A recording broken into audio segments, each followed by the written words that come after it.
हमारे साथ हाफिज़ गुलाम मोहिउद्दीन मौजूद हैं, हम इनसे बात करते हैं। अस्सलाम वालेकुम। जी वालेकुम अस्सलाम। कैसे हैं आप? अल्लाह का शुक्र है। सर कितनी दूर से आए हैं, इतनी गर्मी में खड़े हैं आप? सबसे पहले जी मैं तो आने वाले तो मैं भी दूर से ही हूँ, लेकिन मेरे से भी ज़्यादा दूर से लोग रहीम यार खान से आए हुए हैं, राजनपुर से आए हुए हैं, लोग अटक से आए हैं, पूरे पंजाब से लोग यहाँ मौजूद हैं। ठीक है, और हमारा यहाँ आने का मकसद ये है कि हम चाह रहे हैं कि जो हमारे तालीमी इदारे प्राइवेटाइज़ कर रही है गवर्नमेंट हमारे साथ बैठे, हमें बताए कि इनको क्या हो गया है, जंग लग गया है, ये ख़राब हो गए हैं, हुआ क्या है। टीचर अगर भर्ती नहीं हुए हैं तो वो हमने तो नहीं करने हैं, टीचर यूनियन ने नहीं करने हैं, हमारे असातिज़ा ने खुद अपने तौर पे किसी को टीचर भर्ती नहीं कर लेना। गवर्नमेंट हमें टीचर दे, हमारे से रिज़ल्ट ले। हमारे रिज़ल्ट पाकिस्तान में सबसे अच्छे रिज़ल्ट पंजाब के हैं और पंजाब में सबसे ज़्यादा अच्छे रिज़ल्ट हमारे स्कूलों के हैं। हम अगर इन स्कूलों को इस तरह प्राइवेटाइज़ करना शुरू कर देंगे, ऐसा तो हमने सुन रखा है कि घर के बर्तन बेचने से कभी भी कोई माशरा, कोई घर, कोई फैमिली तरक्की नहीं कर सकती। और ये इदारे जो हैं, ये जो धरती माता है उसका जेवर हैं। मतलब अगर आप हर चीज़ को प्राइवेटाइज़ करेंगे तो उसकी लॉजिक भी समझ नहीं आती। लेकिन एजुकेशन के और हेल्थ के इदारे जो पूरी दुनिया में स्टेट की ज़िम्मेदारी होती है, एजुकेशन और हेल्थ, इन पर कंप्रोमाइज़ नहीं होना चाहिए। तो हम आज यहाँ हमारा सबसे बुनियादी और जो प्राइम हमारा मुतालबा है वो है अदारों की निजगारी ना की जाए। दूसरा, उसके बाद फिर हमारे टीचर्स की सूरत हाल ये है कि हमारा टीचर 10 साल सर्विस हो गई है उसकी, SSC और AEOs की, उसको रेगुलर नहीं किया जा रहा। अब उस नया पेंशन का जो है वो रूल आ गया 1 जुलाई से। अब हमारे लिए और मसाइल पैदा हो गए हैं कि अगर उनको रेगुलराइज बैकडेट से नहीं किया जाता तो वो तो बेचारे सारी उम्र के लिए दिहाड़ीदार रह जाएंगे और 10 साल से वो सर्व कर रहे हैं, अब वो किसी और डिपार्टमेंट में नहीं जा सकते। यही सिचुएशन है कि हमारा बहुत पढ़ा लिखा तबका फ़िज़िकल एजुकेशन का टीचर है, एलिमेंट्री स्कूल टीचर है, PhD है, वो मास्टर डिग्री होल्डर हैं। 2014 के सर्विस रूल जो हैं वो हमारे रास्ते की सबसे बड़ा बैरियर है। हमारा लैब अटेंडेंट जो है वो मास्टर क्वालिफाइड है, उसको क्लास 4 का दर्जा दिया हुआ है। हालांकि चाहिए ये कि वो टीचर को असिस्ट करता है लेबॉर्ट्री में। कॉलेजेस में उनको लेक्चर असिस्टेंट कहा जाता है, उनका स्केल बेहतर होना चाहिए, उनको उनकी अपग्रेडेशन होनी चाहिए, उनकी क्वालिफ़िकेशन के मुताबिक उनको ग्रेड दिया जाए।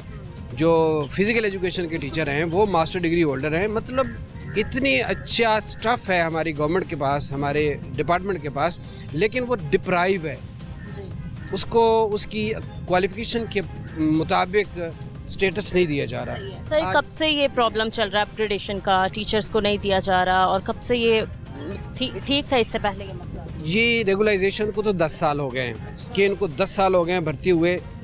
रोज़ कहते हैं इनको अच्छा आप कर रहे हैं, बस आप। अभी भी हमारे मिनिस्टर साहब ने एक वीडियो बयान जारी किया था कि 30 जून को हम इंशाल्लाह एक तकरीब करके इनको रेगुलाइज कर देंगे। मैं वो 30 जून को तकरीब ढूंढता रहा हूँ कि वो कहीं अंडरग्राउंड हुई है या कहाँ हुई है। अच्छा, वो तकरीब मुझे नहीं मिल सकी। इसके साथ साथ फिर जो हमारे पंजाब के सरकारी मुलाजिम है, दीगर तमाम मुलाजमीन, उनकी पोजीशन ये है कि फ़ेडरल गवर्नमेंट में, KP में, सिंध में, बलूचिस्तान में जो इससे पहले मुराद थी वो पंजाब को देख के मुराद दी जाती थी। आज हम इस हद तक मजबूर हो गए हैं कि सबसे ज़्यादा काम भी सरकारी मुलाजम पंजाब का कर रहा है और सबसे ज़्यादा लो पेड भी सरकारी मुलाजम पंजाब का है। ठीक है सर, दूसरे पेंशन का मसला बता रहे थे। जी, मैं पेंशन के मसले पे आ रहा हूँ कि अब जो नया रूल आ गया है 1 जुलाई से, बजट में जो इन्होंने पेंशन के सिस्टम में तब्दीलियाँ कर दी हैं, उसके नतीजे में जो हमारा सरकारी मुलाजिम है उसकी पेंशन ना होने के बराबर हो गई है। पहले सरकारी मुलाजिम जो था वो अपनी रिटायरमेंट तक इंतज़ार करता था अपने बच्चों की शादी करने का, कहीं मकान ख़रीदने का। अब ये सारी बातें भी ख़्वाब हो चुकी हैं। तो हम ये समझते हैं कि अगर आप फाइनेंशियली अगर आपको कोई प्रॉब्लम है तो पंजाब की आवाम बड़ी दिल खोल के खिदमत करने वाली है। आप NGOs को जो स्कूल दे रहे हैं, वो NGOs जो खैरात के पैसों से चलेंगी, वो हमारे इदारों को कैसे चलाएंगी? आप एक एजुकेशन कमीशन बनाएं पंजाब लेवल पे, जिसमें रिटायर्ड जजेस हों, ब्यूरोक्रेट्स हों, रिटायर्ड जर्नलिस्ट हों, वकला हों, टीचर हों, पेरेंट्स हों, इन पर मुश्तमिल एक ऐसा एजुकेशन कमीशन बनाएं जो इंडिपेंडेंट हो, وہ اگر لوگوں سے ڈیمانڈ کرے گا کہ ہمیں اتنے پیسے چاہیے، جیسے وزیر صاحب کہتے ہیں جی 100 ارب چاہیے، میں کہتا ہوں ایک ہفتے میں 200 ارب روپیہ لوگ دینے کو تیار ہیں. ہم ٹیچر جو ہیں، جو خود سرکاری ملازم ہیں، ہم اس میں بہت زیادہ کنٹریبیوشن کرنے کو تیار ہیں، لیکن باہر کے ٹھیکیداروں کے حوالے نہ کیا جائے ان اداروں کو اگر آپ ٹھیکیداروں کے حوالے کریں گے، ادارے تباہ ہو جائیں گے، اور اس کے بعد آپ لوگوں نے تو آپ 5 سال حکومت کرنی ہے، اس کے بعد چلے جانا ہے، پتہ نہیں اس کے بعد آپ کی حکومت آنی کہ نہیں آنی. لیکن یہ قومی اثاثہ جات جو ہیں، یہ اب جب ایک بار ہاتھوں سے نکل گئے پھر ان کو دوبارہ درست نہیں کیا جا سکے. صحیح ہے. دوسرا، ہمیں بہت سے ٹیچرز نے یہ بھی بتایا کہ جو پہلے ادارے پیف کے ذمہ کیے گئے، آج وہ بالکل ہی وہ کھنڈر بنے ہوئے ہیں، ان کی چھتیں گر چکی ہیں، ان کے گیٹس جو ہیں وہ گاؤں والے لوگ اکھاڑ کے لے گئے ہیں. ایون دین کہ وہاں گاؤں کے چودھریوں کی بھینسیں بنتی ہیں آج کل، یعنی وہ واڑے بنے ہوئے ہیں، اور وہ سکول اب ورکنگ پوزیشن میں رہے ہی نہیں ہیں جو انہوں نے 2017 میں دیے تھے. اب باقی 13,000 سکول اب دینے جا رہے ہیں. 13,000 سکول کا مطلب ہے کہ 50% سے زائد سکول جو ہے وہ یہ جان چھڑوانا چاہ رہی ہے حکومت. کیا اثر پڑے گا تعلیمی نظام پہ ان ساری چیزوں کا؟ دیکھیں، جب ٹھیکیداری نظام آ جائے گا تو پہلی بات یہ ہے کہ پہلا جو ہمارا پرائیویٹ سیکٹر ہے وہ مدر پدر آزاد ہے. وہ میرا سکول ہے، میں اپنا سلیبس پڑھا رہا ہوں، آپ کا سکول ہے اب اپنا سلیبس، ان کا سکول ہے یہ اپنا سلیبس.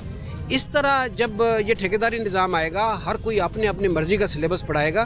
سب سے بڑا نقصان جو ہے وہ ہمارا جو قومی وحدت ہے، جو ہم ایک ملک ہیں، سندھی ہونے کے باوجود، بلوچی ہونے کے باوجود، پنجابی ہونے کے باوجود ہم ایک ملک میں ہیں. جب سلیبس الگ الگ پڑھایا جائے گا، ہم ایک دوسرے کے مخالف ہوں گے، ہماری سوچ الگ الگ ہو جائے گی. تو یہ ہمارا آج کا جو مین کنٹینشن ہے کہ اس کو روکا جائے اور ہمارے ساتھ بیٹھ کے ان اداروں کی اصلاح کے لیے پلان کیا جائے. ہم انشاءاللہ العزیز اس کی بہتری کے لیے دن رات کوشش کرنے کو تیار ہیں. سر، کب تک آپ کا احتجاجی دھرنا جاری رہے گا، اور اگر آپ کے مطالبات نہ پورے ہوئے تو آپ کا اگلا لائحہ عمل کیا ہوگا؟ جی، ہم اگر ہمارے مطالبات تسلیم نہیں ہوتے تو ہم اسی جولائی میں دوبارہ پھر آئیں گے. مطلب جب تک ہماری بات مانی سنی نہیں جاتی، یا جب تک ہمارے ساتھ بیٹھ کے بات نہیں کیا جاتی، اس وقت تک ہم اسی طرح آتے رہیں. سر، ہمارے اساتذہ کا مطلب یہ تو نہیں ہے نا کہ سڑکوں پہ دھکے کھائیں، مطلب قوم کے معمار ہوتے ہیں آپ لوگ؟ یہ کسی قوم کی اور کسی ڈپارٹمنٹ کی، کسی گورنمنٹ کی بد نصیبی ہوتی ہے کہ جس کے ٹیچرز جو ہیں وہ سڑکوں پہ دھکے کھا رہے ہوتے ہیں. میں تو سمجھتا ہوں کہ آج کا ہمارا آنا جو ہے اسی کو کافی سمجھا جائے، اور گورنمنٹ اب ہوش کے ناخن لے اور ٹیبل پہ بیٹھ کے کوئی مصالحت کا راستہ، کوئی ایسا راستہ اختیار کرے جس سے ادارے بھی بچ جائیں اور یہ احتجاج کا سلسلہ بھی ختم.